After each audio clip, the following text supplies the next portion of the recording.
भगवान बिया हो गए स्थिति नहीं लगेगा इधर की तरफ भी आने भेजा के हाथ उठाओ आगा तो ठगन कर घाटा कोई मुक्ति लंब लगे छ भैया तो करा चचल की लोयन धरई है हमर शादी रचई है जानी सार हो गेले क्या बात तोरा मम्मी के हमरा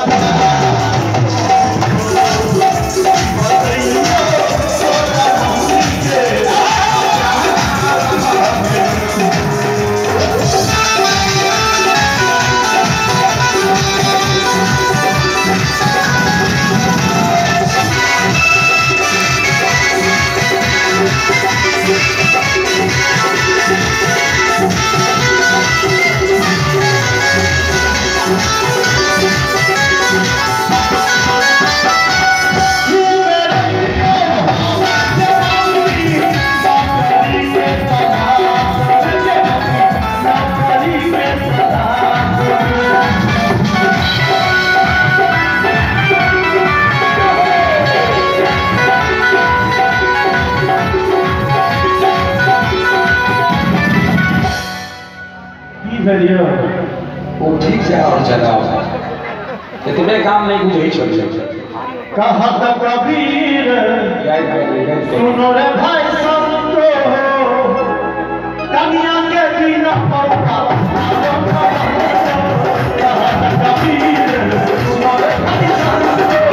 कन्या के बिना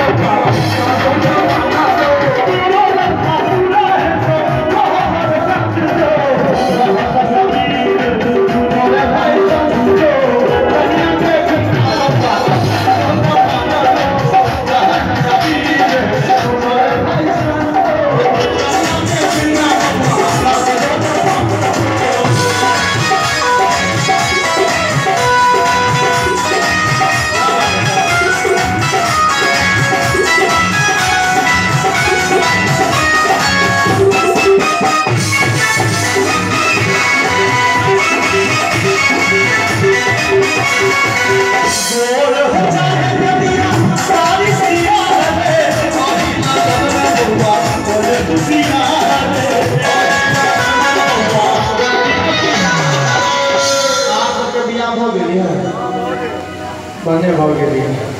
इनको भेल छ कई हो अच्छा कन्या जियो किसी तक भैया माधव जी और